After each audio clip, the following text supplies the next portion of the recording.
And here we go. Good morning, good evening, whatever time of day it is for you. Welcome to this thing that I do called Thor's Entertainment. I am Thor, and I am picking things back up as Jill Valentine in the remake of Resident Evil. In the previous episode, the team that Jill is part of, the Special Tactics and Rescue Service Alpha Team, or just STARS, they showed up in the woods outside Raccoon City to try finding their Bravo team. Things went pretty poorly due to undead creatures showing up, and most of both stars' teams are now deceased. And the known survivors, Jill, Barry, and Wesker, they had to retreat to the nearby Spencer Mansion, where once inside, even more undead creatures were just found hanging out. Now, the Spencer Mansion is basically a big maze, so we just started solving puzzles to get around the property. After making some progress, we ended up fighting a giant snake, the very first boss of the game. But in the end, we could not defeat the monster, so we were forced to retreat and save that problem for later.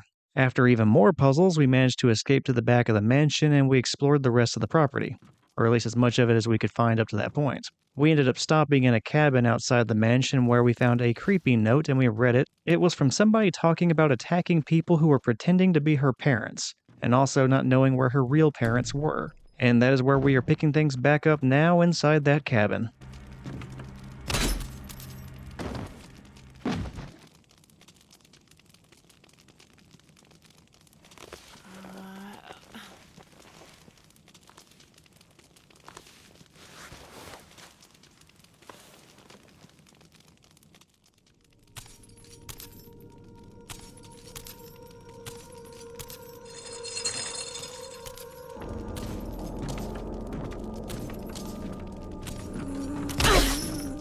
Well, I suppose we'll call that a greeting from our captor and also the author of that journal, who we will come to find is Lisa Trevor, the daughter of the Trevor that wrote the note we read previously about being held captive in the mansion while his wife and daughter were away. And as you can tell, following that incident where her father was restrained and held prisoner, things clearly did not go well for her, which introduces something of a side plot that we'll be hearing more about throughout the entire playthrough. But yeah, that's Lisa. We cannot defeat Lisa. We're just going to go ahead and run away from Lisa, and also hope that she is too slow to catch up to us. Plus, we have that crank that we needed, so there's no reason to really stick around here. So I mentioned much earlier in the playthrough that I'm striving to get a time that'd be good enough for certain trophies in this game, but I didn't really mention exactly what I was going to be doing for this playthrough. Like, I don't intend for it to be a walkthrough that's going to cause you to get the Platinum Trophy, because that would just require several different playthroughs on various difficulties and challenge modes, and that's just not going to happen here today. And I also think there are some trophies that require you to die in specific ways. I'm not 100% sure on that, but I'm pretty sure there's at least one. And I may not even end up dying in this playthrough, so yeah, no way I'm getting that. And there are just a variety more that I'm not going to be able to get, and that really there's no way that you could get the Platinum Trophy for this game with just two separate 3-hour playthroughs, one with Jill and one with Chris. It takes a lot more than that. This is Brad. If you can hear me, just give me a sign. Anything. Jill to Brad. Can you hear me? Shit. It's broken. And we are just going to go ahead and dodge these dogs over here. There's also a trophy for visiting like every single room in the mansion. Also not going to do that because it's just going to take a bunch of time and it's not very fun to watch. Plus, there are just certain places in the mansion that you really have no incentive to go to and it just slows you down. And on top of all that, like I said, I've already Platinum Trophied this game, so I don't really have the need to go through and try and get every single trophy, so we're just going to be sticking to playthroughs with both characters.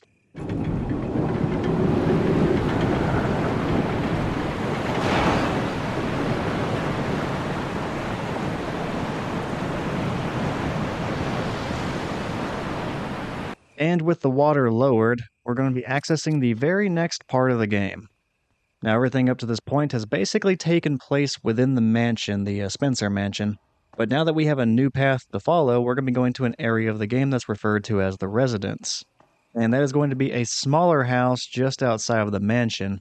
And over there, we're going to start to get some variety in the kinds of enemies that we're going to be seeing as well. I would say this is the point in the game when things really start to pick up. Like previously, it took us about an hour to get to the first boss of the game.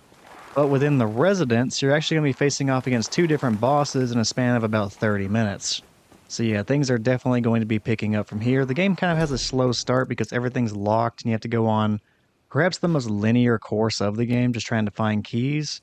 And that's still going to be a gameplay element going forward, but the encounters become much more rapid. And in this passageway, it is raining snakes, and we're just going to run past those. Actually, the residence that we're about to go into is probably a more linear course than the Spencer Mansion beginning. There's only like 16 rooms in the entire residence, and most of them have a very specific course you need to go through due to some keys. So unlike the beginning of the game in the Spencer Mansion and when we eventually go back there, the residence definitely has probably the least amount of creativity you can have when trying to approach routing this area. So yeah, no, I guess this is just as, if not more linear than the beginning, but the encounters and the boss battles start to increase. Like in this room, we finally get introduced to the giant spiders, which I believe there are only 2 areas in the entire game that have these guys, so yeah, which they're really not too much of an obstacle. I'm not sure what it is exactly about how they're programmed, but it's kind of rare when they actually hit you or attack you.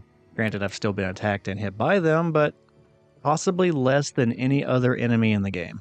And of course, in this playthrough, I do in fact get hit by one, and I think I even get poisoned by it. Which, if you are poisoned, you just need one of those blue herbs, that'll heal you. But the spiders are normally easy to dodge. Like, a lot of the time, they're just stuck on the wall or the ceiling, and they're trying to figure out how to get to the ground, and you can just run by them. And even if they are on the ground, they tend to just rev up their legs like they're going to attack you, and you can just run around them. Anyway, in this little parlor area with the billiard tables and the bar, back where the giant spiders were, we just needed to grab the Book of Blood and Bondage, I believe it's called.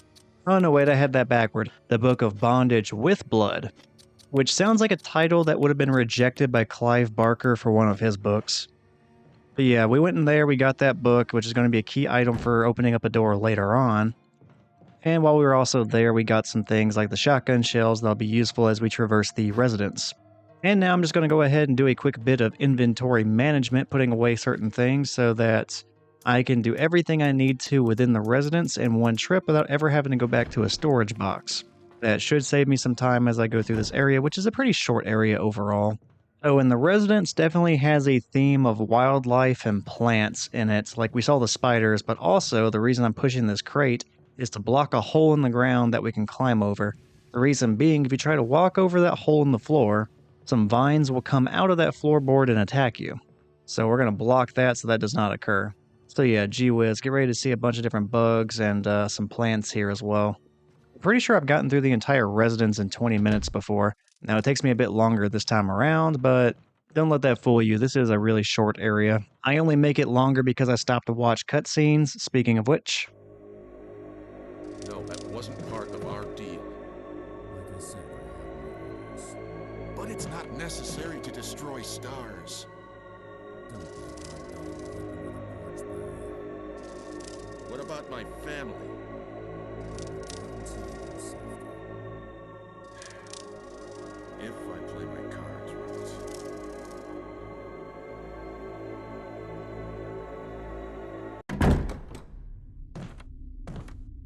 Jill. Barry, I heard someone talking. Oh, you heard. I think age is starting to take its toll. Talking to myself is becoming a bad habit. Talking to yourself? You all right? What's gotten into you? I'm getting you worried, aren't I? But don't, I'm alright. I guess this creepy mansion has gotten to my nerves.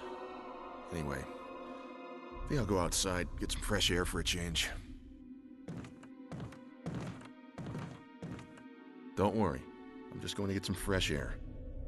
If I'm lucky, I'll get to waste some monsters along the way. Alright, we have Barry acting really weird, and we're just going to kind of keep that in the back of our minds for the short-term future. But yeah, on the other side of the door, we definitely heard him say something about it not being necessary to destroy stars and expressing some concern about his family.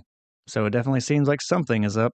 And we're also going to check out this little journal on the desk over here.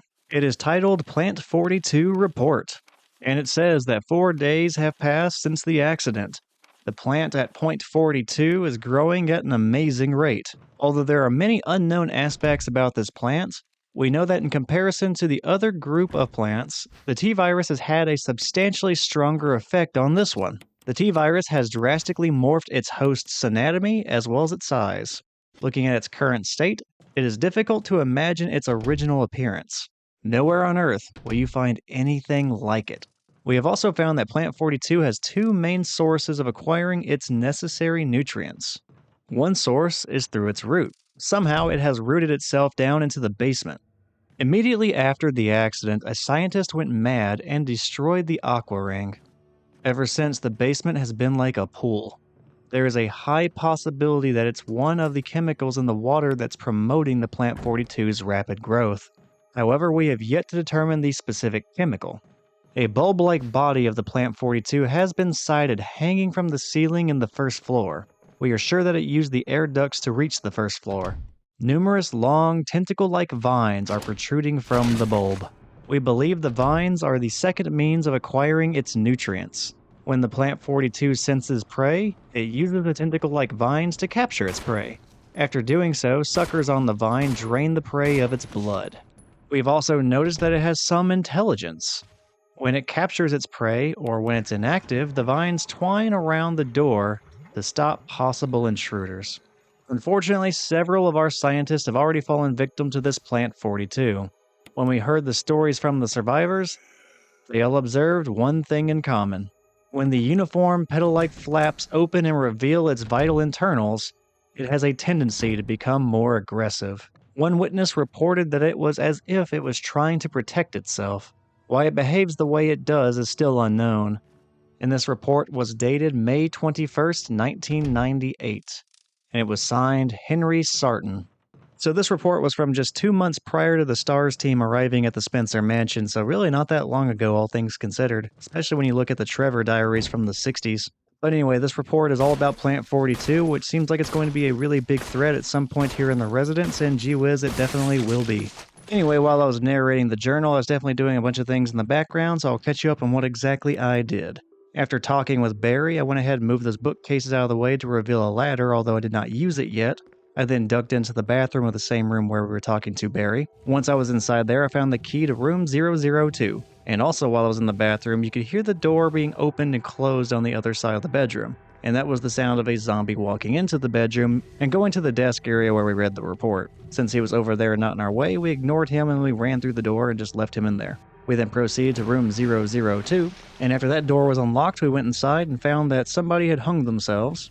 We picked up the magazine of handgun ammo next to him, went into the bathroom, and when we went into the bathroom, we heard the rope snap. So we ran back out and went ahead and took out that zombie so it would not be a problem for us later. With him dispatched, we went back into that bathroom, drained the tub, and then found another key.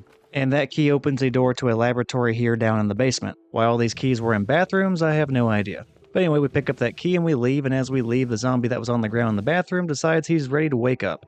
But we ignore him since it's not essential for us to defeat him. And then we went all the way back to the room where we talked to Barry, and finally it was time to address that zombie that snuck in behind us, and then go down the ladder to the basement that we were reading about in the report. That way we would get to see the pool of water that was left behind by the scientist who went mad after the accident. And the accident in this case, I believe, is the outbreak of the T-virus, so whenever he went mad, he was probably suffering from infection from the T-virus, but that's just my assumption. Now I'm going to quickly pick up this herb just in case I need a healing item for what comes next, and we're going to go ahead and unlock the laboratory door and check out the watery accident from the aqua ring. Why does this area need an aqua ring? Well, let's find out.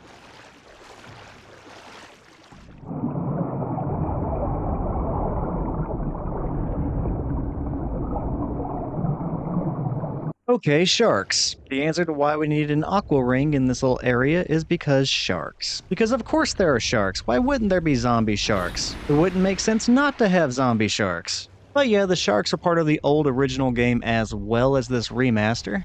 Only I will say the aqua ring here is much more elaborate than it was back in the original. I mean, the original was basically just a flooded hallway. Here you have a multi-level drowned facility. It's like whoever was designing this part of the remaster for Resident Evil just got done watching Deep Blue Sea and just basically said, you know what would be better about that movie? If the sharks were zombies. And then they just put it in the game Resident Evil. Anyway, we just ran away from the sharks as quickly as we could. I ended up having a little bit of a problem with my controls that caused me to run back into the sharks and get bit once, but other than that, we didn't really take any major damage. And then we got to the door at the very end of the walkway. We used the control room key. And now we're in the room that we need to be in order to drain the water and then safely traverse the area without the sharks.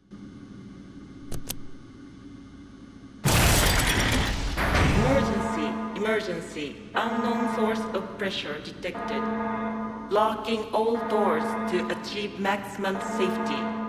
Oh god, it really is Deep Blue Sea. The sharks are super smart and know that I'm trying to drain the water and kill them. So they're trying to break the window to kill me instead.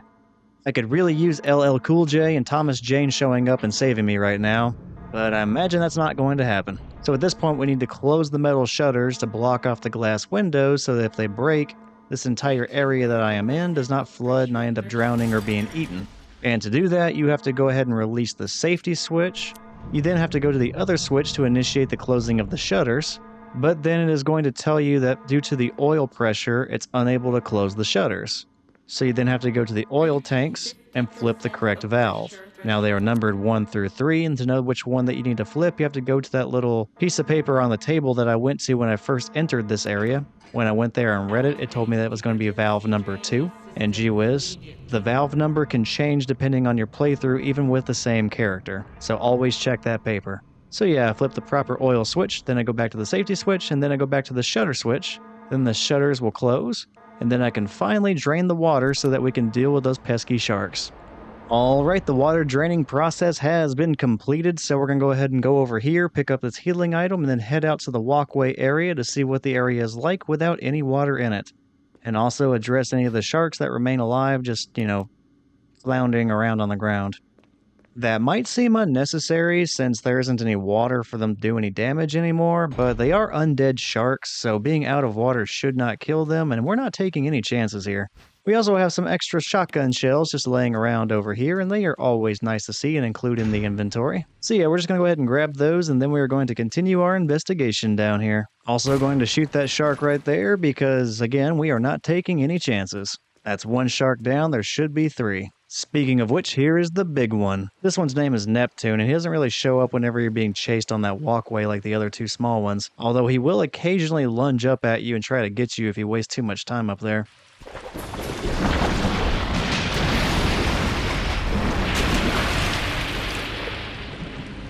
Okay, it turns out Neptune isn't quite dead yet, and whenever we went to grab the key, he floundered and knocked the key box into the water with him. Now, we're not going to attempt to go into the shallow water with a shark, so what we're going to do instead is push this electrical equipment into the water with him, and then flip the switch, and then we're going to electrocute and fry him until he turns into a fish stick. Eventually, the equipment just burns out, and it'll be safe for us to walk around in the water again, minus 1 giant killer zombie shark. So yeah, then we get to go retrieve the key, and it turns out we have the key to room 003. Or is it the gallery? Actually, it's the gallery key. We haven't got 003 yet. So yeah, yay, we have the gallery key. And that ends the boss battle with Neptune. Or at least I think you would consider that a boss battle. It does require you to complete some unique conditions that you don't see anywhere else in the game in order to win, so I would consider that a boss battle. Now that I think about it, I'm not even sure if the big one is just Neptune. Like, what if they are all just Neptunes? That still sounds like too big of a name to just give any random zombie shark, though. I think it needs to be the biggest zombie shark that's, Neptune. Actually, we only ran into 2 sharks, I'm now realizing. I'm not 100% sure where the third one is hiding out, but I guess whenever we drained the water, maybe it drained and he got stuck on the walkway above? So maybe if we went back to that walkway, that's where he's floundering around, but we're not going to go waste time and look. I mean, we are way too far away from that point now. Like, we're nearly out of the basement. We took care of 2 out of the 3 sharks. I'm sure someone else can deal with the third one. But little did we know that zombie shark would continue its unlife.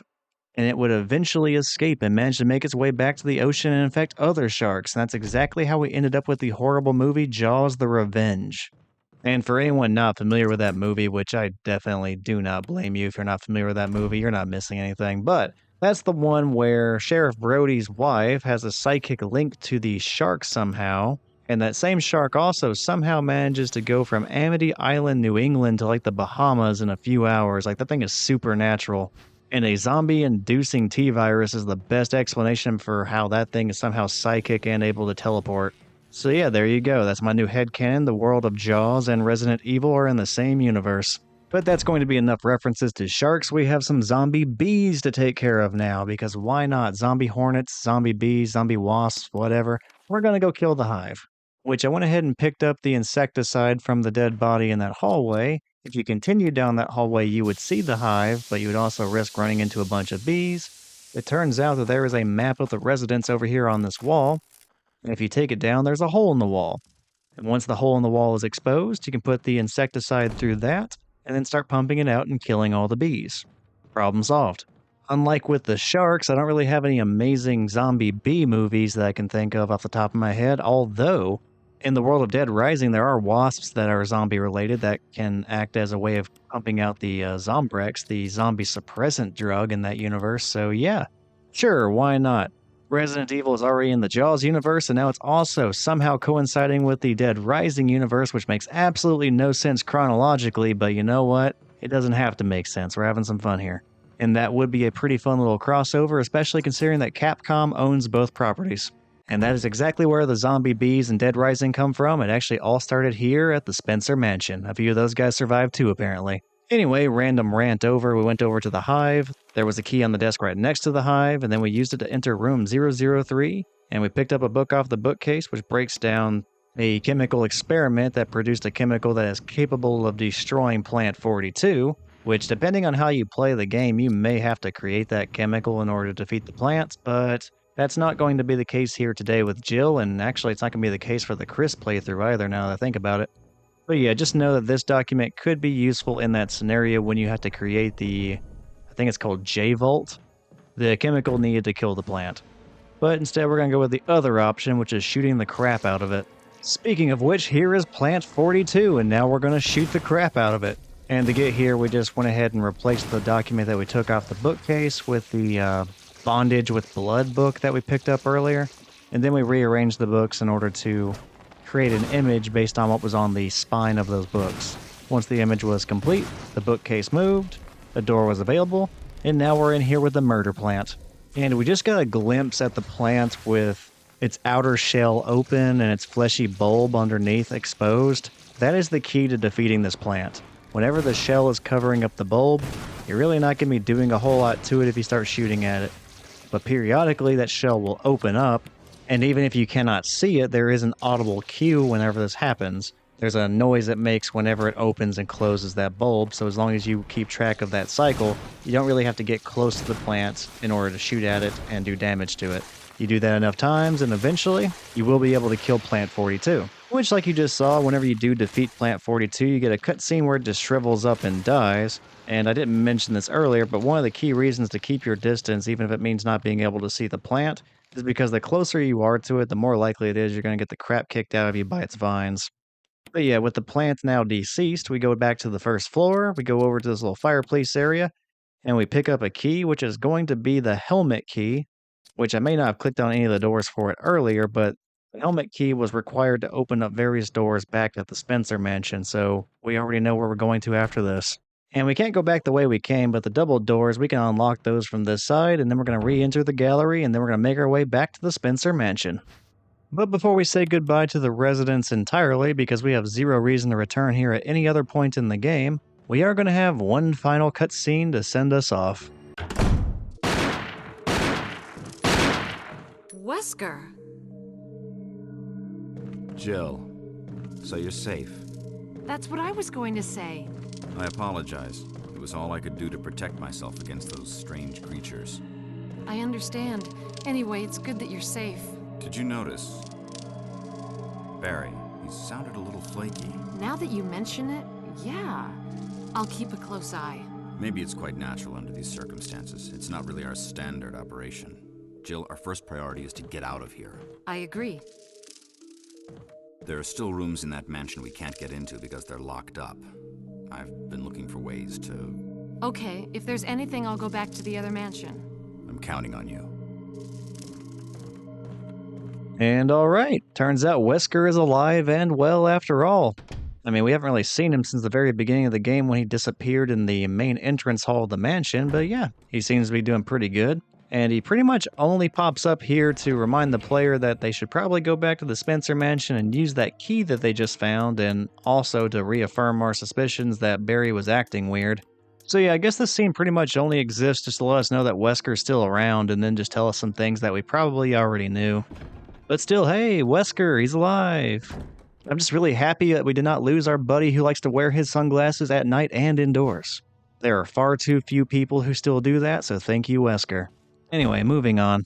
So we are back at the passageway where earlier it was raining snakes, but those snakes are now going to be absent from this area, although they do pop up somewhere else here in a moment. This is Brad. Come in, Stars Alpha Team. Come in. This is Jill. Does anybody hear me? I hear you, Brad. Over. Stars Alpha Team. Bravo Team. It doesn't matter. Respond. I repeat, this is Brad. Brad? Brad! This is Brad. If you can't answer me, somehow give me a sign. Jill to Brad. Can you hear me? Brad! Brad! Shit. It's broken. And overall, we made really good time getting out of this area. Like having removed all the loading screens where the doors open and close, we should be done with this in 20 minutes, which in real time I think was about 30, which not great, but not terrible. Like I said, you can get through this in about 20 minutes if you just cut out all the cutscenes. Oh, and that area that I just ran through, there used to be birds there, but they have been replaced by dogs. Oh, and up here where we used the crank earlier, where there are no enemies, well, those no enemies have been replaced with the raining snakes from earlier. And those raining snakes, they can now just jump out at you here, and they can poison you, which is annoying. So probably a good idea to have at least one of those blue herbs from the residents just chilling in one of your storage boxes. Just in case. Which we should only have 2 other areas in the game with enemies that can poison us, so hopefully we don't end up needing it and we can just get through those without any issue, but yeah. And Resident Evil, I'm a little bit disappointed in you. Snakes do not poison you. They're not poisonous, they're venomous. I expected more. Oh, right, and the area where there were 3 dogs that we just ran past earlier to get to the water area to use the crank in the first place, those enemies remain the same the entire time. Those 3 dogs never go away. And speaking of new enemies and old places,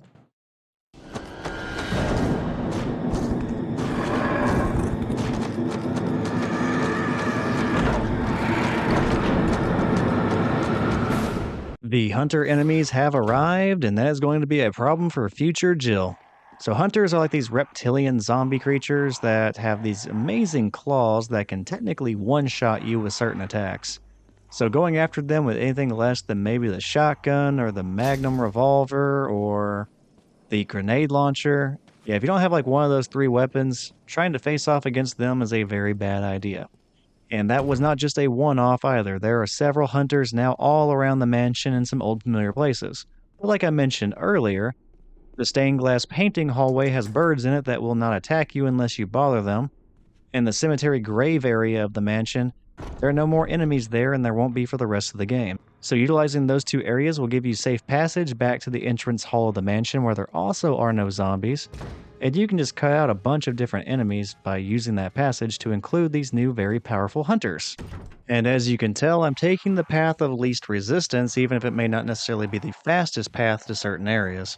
I would much rather not waste the ammo or try to fight the hunters and possibly lose, and just go the slower route. Even if it does cost me a little bit of time, it still should not cost me so much time that I end up over 3 hours.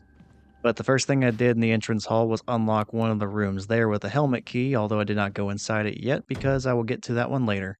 Now I'm making my way back to where we got the armor key earlier, back in that death trap where you had to replace one key with a fake key.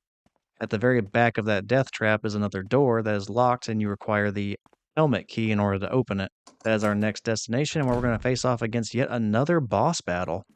That's like 3 boss battles in less than 30 minutes. That's awesome. And I stopped talking for just a moment so you can actually hear the boss crawling around in the background even though they have not popped out yet.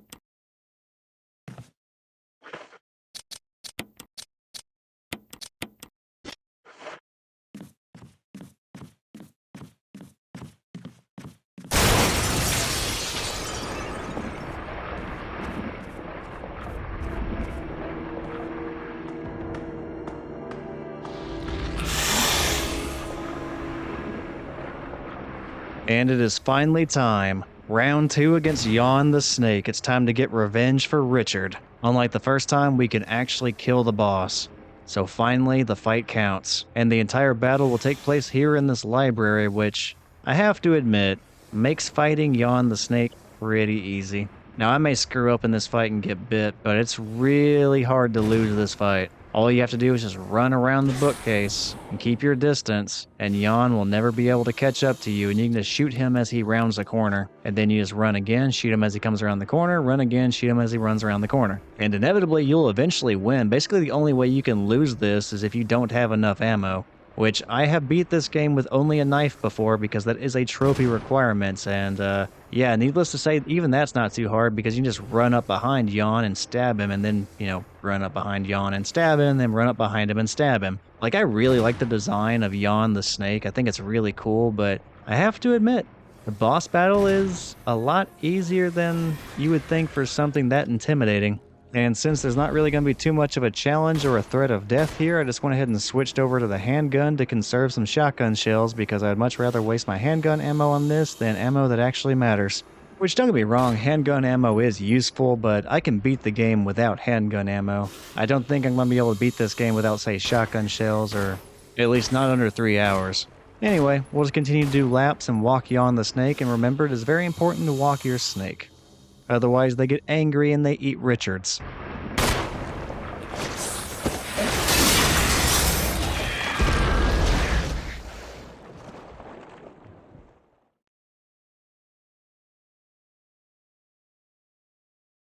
Geez, we shot Yawn the snake so many times he changed sides of the bookcase instantaneously.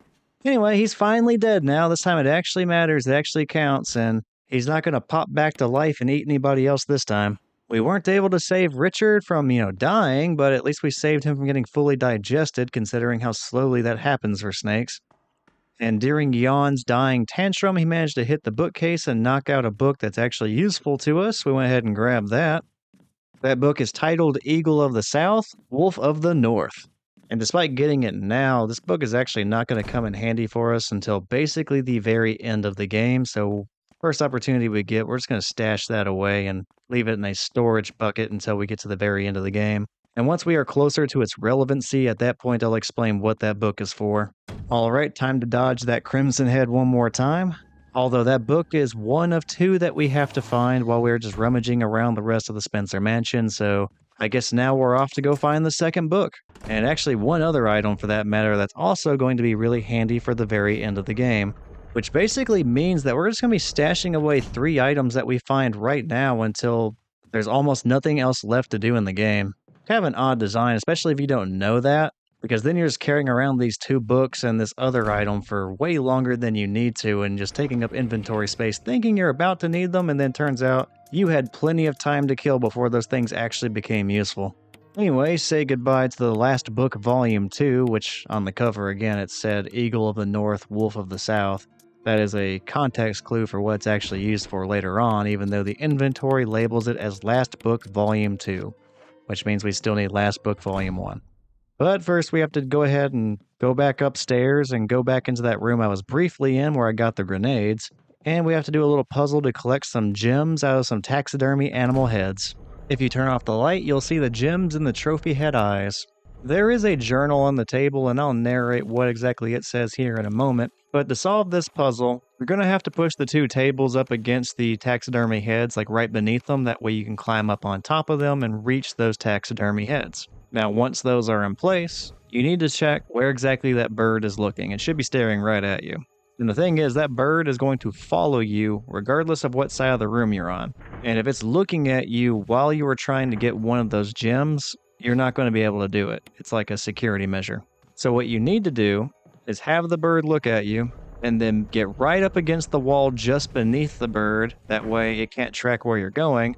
Go to the other side of the room, climb up on top of the table, and then get the gem. Whenever you climb up onto the table, it's going to notice you and start turning towards you to prevent you from getting the gem, but it should not have enough time to do so as long as you make sure that it's looking on the opposite side of the room first, and then you go underneath it. And then you just do the exact same thing and you should be able to get the other gem.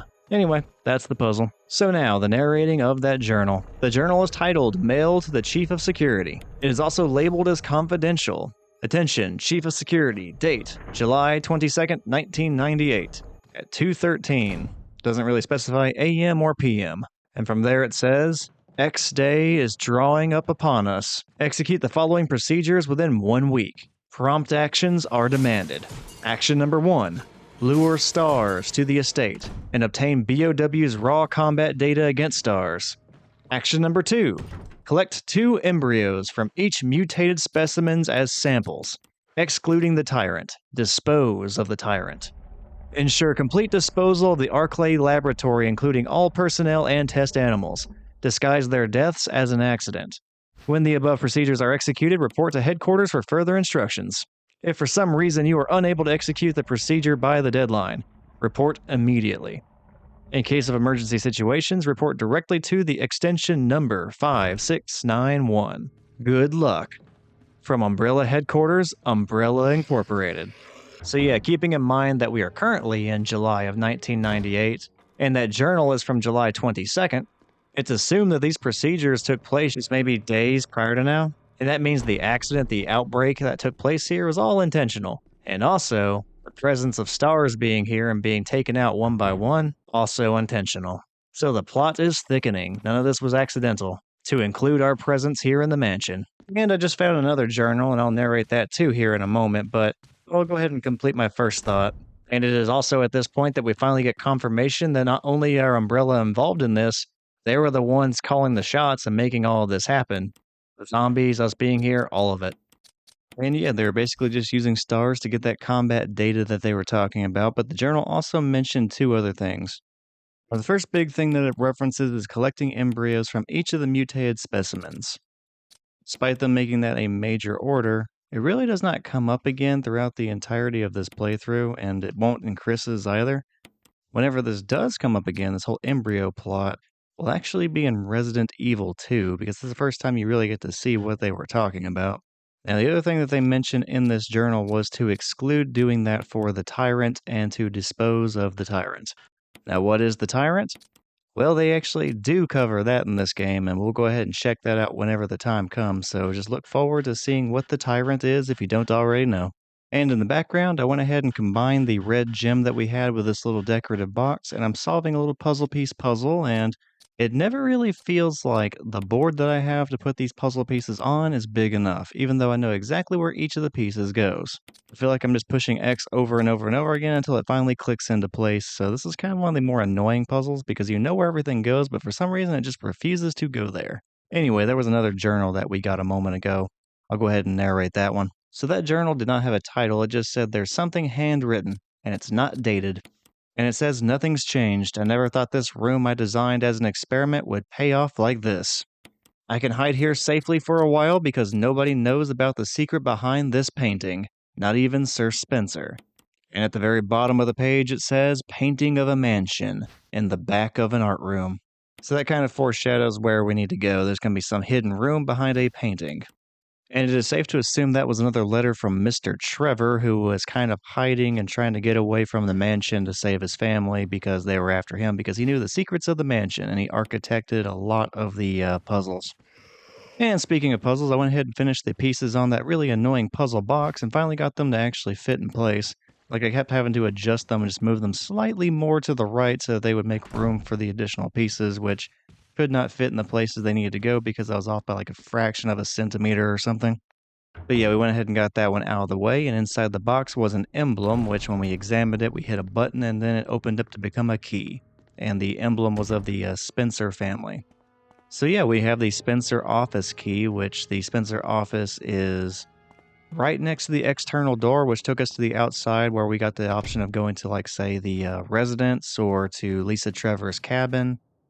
That little area. So we'll be making our way back over there in a moment to pick up something that's going to be kind of important. Also, I just watched a hunter run out of a bathroom, and now I'm kind of having this weird mental image of them having the kind of intelligence necessary to actually use the bathroom, like using a toilet. So now in my head, I'm just picturing that Jill ran through here and just completely disrupted his bathroom break, something that he's been needing for a long time. So yeah, my bad, man. I didn't mean to ruin that moment for you after you've been holding it in for a while. Oh, and that was the hallway I was talking about where I could use the Spencer Mansion key to get into the Spencer office. I don't do that there, which I probably should have just to get the key out of my inventory, but instead I'm actually going to follow up on what we read in that note. I'm going to be making my way to the art room, the painting room, where there should be a hidden room behind one of the paintings. I am just taking out some of the hunters along the way because we're going to be using these paths, this hallway, the stair area. We're going to be using those a few different times. And in both the cases for that previous hallway and the staircase area, they are kind of congested to the point to where I could not realistically get around the hunters. Like, I can't just run away from them. Like, the one in the previous hallway was directly in my path of trying to get back to that external area, which eventually I'm going to have to. And there are multiple that were in the staircase area, and there's just no way I was going to be able to dodge all of them, at least not realistically. So it was better just to take them out while I had the opportunity. So yeah, traveling through both of those areas should be a lot easier now. And as you can tell, I made a quick run to the storage box to drop off a few things and just clear up my inventory, and also I managed to find some items that were left behind by Barry, which I will happily take some first aid spray and some more grenades for the grenade launcher, all of which are going to be really useful items later on. Well, hopefully the healing spray isn't going to be too important. I'd rather just not take any hits in key areas, but realistically I'm probably going to get hit and probably going to need to heal, so I'll be more than happy to take that off the floor. And it is around this part that I had a bit of a change of heart, and I decided that I was going to go instead to the Spencer office first, and then I would progress to the art room. Initially, I was thinking I was going to go to the art room first, but like I said, I just changed my mind. Which, from a routing standpoint, if you do pass the Spencer office first, it makes the most sense to go ahead and go inside, because you're going to immediately get rid of that key in your inventory, and there's only one item in that office anyway, so you're just replacing the key with the item that you need from that office. And then if you went to the office before the art room, then you're going to pass by that stairwell again and be able to just drop everything off in that storage box if you need to. So there's a lot less backtracking if you were to do it this way. But still, because of my indecisiveness, I ended up incorporating plenty of backtracking anyway, so it really did not matter in the end. Oh, and the door that I just went to get back to the staircase room, earlier in the playthrough, that doorknob is actually damaged. So anytime you go from the staircase room to the hallway with the Spencer office, it's actually a limited number of uses before it breaks and that route is no longer available to you. Now, it did not come up in this playthrough at all, but that is a thing. But, and you may have seen this already, there was a text that said at one point that the doorknob was repaired. So yeah, whenever you return to the Spencer mansion from the residence after killing Plant 42, it turns out Barry repaired the doorknob for some reason. Or if you're playing as Chris instead of Jill, I believe it's Wesker that fixes it. But yeah, in any case, that doorknob is no longer a limited use, and you can go through there as many times as you need to, which since I had to backtrack, that's probably a good thing. Alright, we made it to the art room that Trevor was describing in his note, and this one takes a little bit of explaining. You're going to need to push the statue into the art room. Whenever you go into the main art area, the walls start to close in on you. If you are not pushing that statue and you're not standing in the direction of the door that you entered from, the walls will crush you. You want to push the statue all the way to the very end of the room, and then once you're there and it's keeping the walls from completely closing in on you, you want to backtrack back to the door. And then there should be a new pathway that you can walk through, and at the very end of it's going to be a button. But you need to be ready before you push that button, because whenever you do push the button, the walls are going to start to go back to where they originally were, which is now where you're standing. So you have the opportunity of being crushed by the walls again. So whenever you hit the button, you need to backtrack all the way back to the beginning of the room and then all the way back through that door where you pushed the statue through. And then you're racing all the way to where you left the statue, and then you want to push the statue to the left side of the screen where there should be a button platform, and once you get on there, the walls will stop trying to kill you. And then suddenly a wall moves, reveals the hidden room that we were talking about in that note.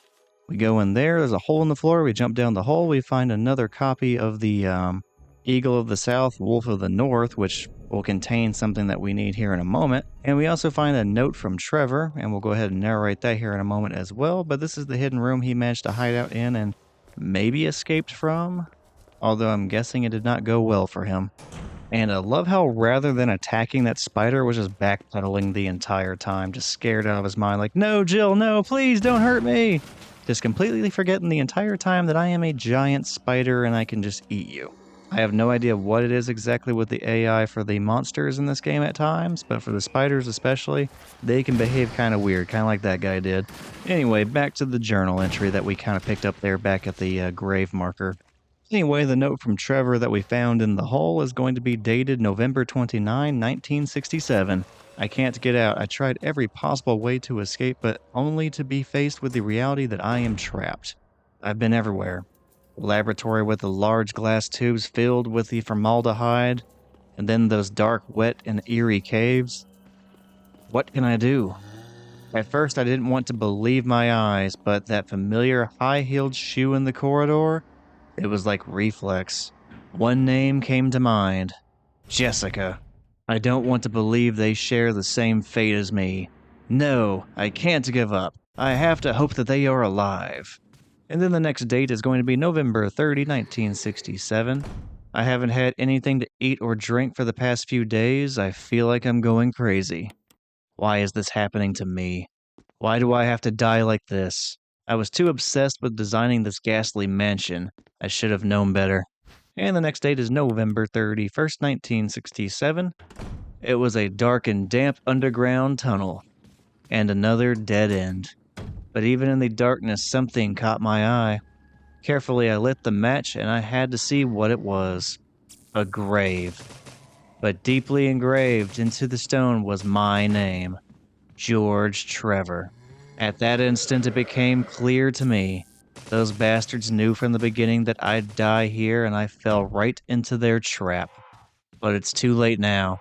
I'm losing it. Everything is becoming so far away. Jessica, Lisa, forgive me. Because of my ego, I got both of you involved in this whole damn conspiracy. Forgive me. May God justify my death in exchange for your safety. Signed, George Trevor. So yeah, things did not work out too well for Trevor after all. Mr. George Trevor ultimately ended up dying in that hole from the sound of it. And yeah, he tried hiding out here thinking that no one knew about what his experiment really was with the room, but apparently they did and they just left him to die. Pretty crappy way to go, starving to death and all, but, well, Umbrella does not have a very good track record of treating people well. Anyway, while I was narrating that in the background, you got to see me navigating the tunnels that Trevor dug a hole into. Those led me all the way back to the kitchen area where I took an elevator up to an area of the mansion we have not seen yet. And in one of the rooms was a battery, which is going to be coming in handy very shortly. And then eventually I made my way all the way back to the dining hall where I saved for the second time in this playthrough. Which, having just reached a save point, means that this episode is reaching its end. The game really picked up this episode with us facing off against 3 different bosses, and we were also introduced to several new enemies. And starting in the next episode, we will be leading Jill out of the Spencer mansion again, and we'll be using our resources to reach and explore some caves in the back of the property.